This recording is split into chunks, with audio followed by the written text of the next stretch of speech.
வணக்கம்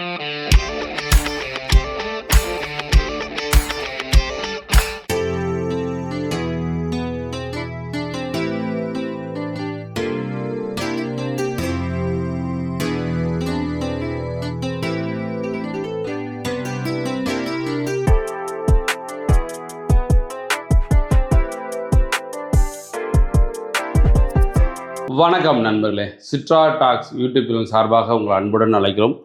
நண்பர்களே, இவர்தான் ஜேடி வான்ஸ், அதாவது அமெரிக்காவுடைய வைஸ் பிரசிடென்ட். இவர் தலைமையில் தான் அமெரிக்கா குழு வந்தது.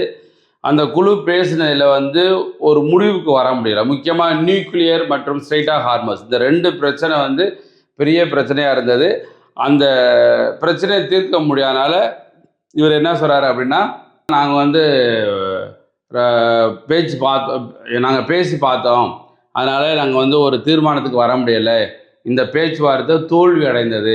ஈரானுக்கும் மற்றும் அமெரிக்காவுக்குமே இது பெரிய தோல்வி தான் அப்படின்னு சொல்லி ஜேடி வான்ஸ் பாகிஸ்தான்லேருந்து வேகமாக கிளம்பி போய்விட்டார்.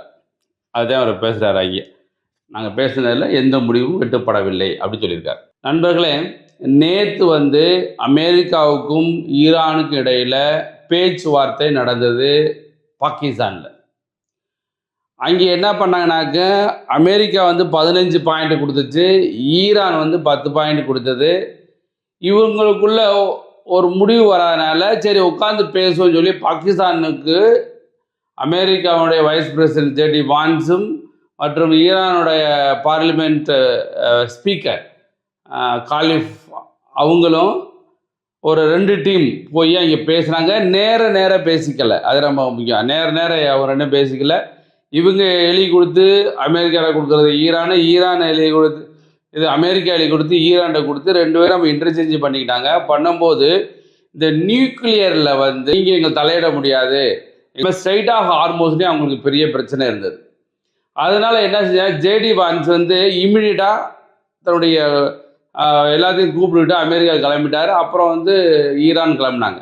ஈரான் என்ன சொன்னாங்கனாக்க, அவங்க சொல்கிறதுக்கெல்லாம் நாங்கள் ஆட முடியாது, அவங்க பூரா நாங்கள் என்ன எல்லாமே நாங்கள் அவங்க சரண்டாங்கன்னா அதான்னு எல்லாமே கண்டிஷன் போடுறாங்க, அவங்க சொல்கிறதுக்கெல்லாம் நாங்கள் ஒன்றும் செய்ய முடியாது, அதனால் இந்த பேச்சுவார்த்தை தோல்வி அப்படின்னு சொல்லி ஜேடி வான்ஸை சொல்லிட்டு போயிட்டார். அப்போது அந்த ஏற்கனவே தெரிஞ்சதான். ஏன்னா ஒரு பேச்சுவார்த்தை 2 பார்ட்டி இருக்காங்க அப்படின்னு சொன்னால், அந்த பேச்சுவார்த்தை சக்ஸஸ் ஆகணும்னா அதுக்கு மத்தியசம் செய்யக்கூடிய நாடு பவர்ஃபுல்லான ஒரு நாளாக இருக்கணும். பாகிஸ்தான் எனக்கு 2 பேர்த்துக்கும் டவுனில் உள்ள ஆள், ஒரு மத்தியசம் செய்யக்கூடிய ஆள் எப்படி இருக்குனாக்க 2 பேர்த்துக்கும் இவங்க சொல்கிறத 2 பேரும் கேட்கக்கூடிய ஆளாக இருக்கணும். அந்த மாதிரி இருந்தால் தான் ஒரு பேச்சுவார்த்தை வெற்றி அடையும். ஆனால் அமெரிக்கா என்ன பண்ணாங்க, ஒரு பேருக்கு பேச்சுவார்த்தை நடத்துவான், அதுக்குள்ளே நம்ம ரெடி பண்ணிக்கிறோம் நிறையாத அப்படின்னு நினச்சிட்டு தான் அந்த பேச்சுவார்த்தை நடந்துச்சோ இன்னொரு சந்தேகம் இருக்குது. அந்த சந்தேகத்தை தீர்க்கும் விதமாக நம்மால் இருக்காப்புலையா யார், இந்த ட்ரம்ப், இன்றைக்கி ஒன்று நாளைக்கு ஒன்று, இன்றைக்கி ஒன்று சொல்லுவாப்புல, நாளைக்கு ஒன்று சொல்லுவாப்புல, அடுத்த நாள் ஒன்று சொல்லுவாப்புல.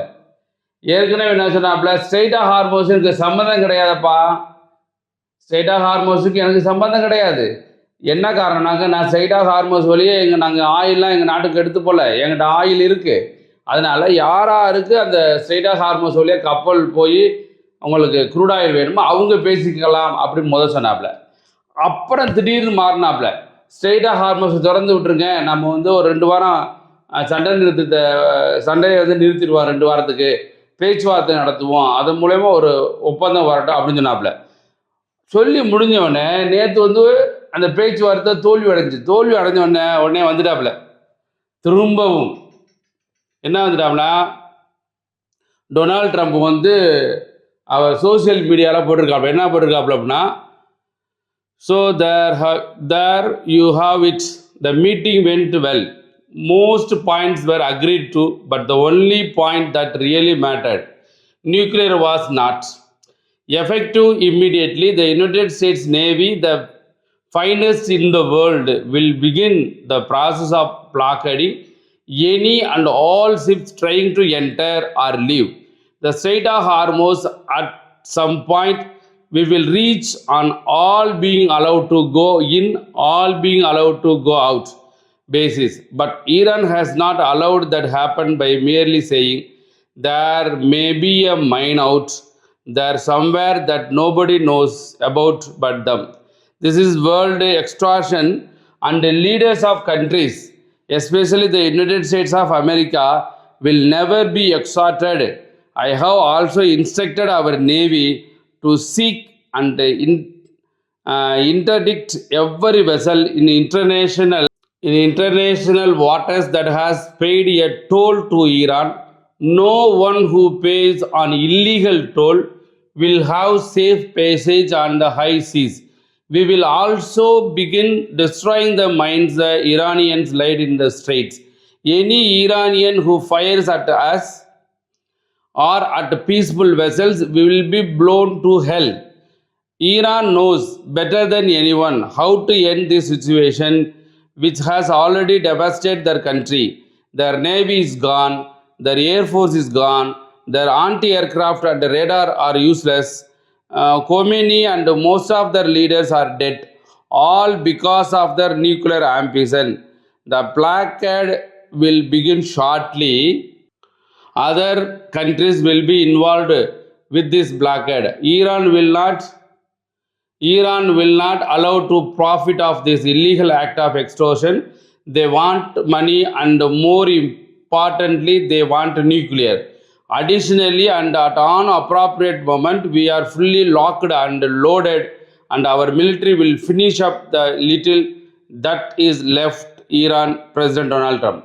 இதில் என்ன சொன்னாப்புல திரும்பவும் அதே வந்து இந்த சுற்றி வருவாப்புலே இல்லை இல்லைங்க பரவாயில்ல பேச்சுவார்த்தை நடத்த சொல்லிட்டு திரும்ப வந்து சண்டை விடுவாங்க. அது மாதிரியே இந்த ட்ரம்ப் என்ன சொல்லியிருக்காப்புலாக்க, ஸ்ட்ரெயிட் ஆஃப் ஹார்மோஸை வந்து ஈரான் வந்து என்ன சொல்கிறாங்க, நாங்கள் க்ளோஸ் பண்ணிட்டோம், பேச்சுவார்த்தை தோல்வி அடைஞ்சதுனால க்ளோஸ் பண்ணிட்டோம். சப்போஸ் அங்கே கப்பல் போனாலும் அதுக்கு டோல் நாங்கள் ரூபா வந்து ஒரு கப்பலுக்கு ஒரு 18.5 கோடி, ஒரு மினிமம் அப்ராக்சிமேட்லி 20 கோடி வச்சுங்களேன், ஒரு கப்பலுக்கு 20 கோடி வசூலிக்க போகிறோம். காரணம் என்னன்னாங்க, எங்களை வந்து அமெரிக்காரன் வந்து நிறைய ஏவுகணை அனுப்பினதுனால எங்களுக்கு வந்து பயங்கர சேதமாயிருச்சு. இருந்தாலும் அந்த ஸ்ட்ரெயிட் வந்து எங்கள் நாட்டு பக்கத்தில் இருக்குது, ஆல்ரெடி சுயஸ் கேனல்லையும் வந்து இந்த மாதிரி டோல் வாங்கிட்டு இருக்காங்களாம். அதனால நாங்கள் வந்து ஒவ்வொரு கப்பலுக்கும் நான் டோல் வாங்க போகிறோம் அப்படின்னு சொல்லி ஈரான் அறிவிச்சிருந்தாங்க. அதுக்கு நம்மால் ட்ரம்ப் என்ன சொல்கிறாப்லனாக்கா, இல்லை அதெல்லாம் முடியாது, நாங்கள் வந்து அந்த ஸ்ட்ரைட் ஆஃப் ஹார்மோஸ் எங்கள் கப்பல் போய், அதுவும் இந்த நேவி, இந்தியா அமெரிக்கா நேவி வந்து ஒரு என்ன சொல்ற ஒரு புலம்புருந்திய நேவி, அதனால எங்கள் கப்பல் போய் அங்கே வந்து எல்லா கப்பலும் எந்த கப்பலும் போக விடாமல் ஆக்கிட்டு, அங்கே உள்ள மைன்லாம் வந்து மைனாக அந்த கன்னி வெடி இருக்கு இல்லையா, ஈரான் வந்து கன்னி வெடி நிறையா வெடி வச்சுருக்கு, ஒரு 6000க்கு மேற்பட்ட கன்னி வெடி வந்து அந்த பாரசீக வளைகுடாவில் இருக்குது. அதெல்லாம் நாங்கள் கிளியர் பண்ணி முடிச்சுட்டு எல்லா கப்பலும் போகிறதுக்கு வர்றதுக்கு நாங்கள் அனுமதி தர போகிறோம்.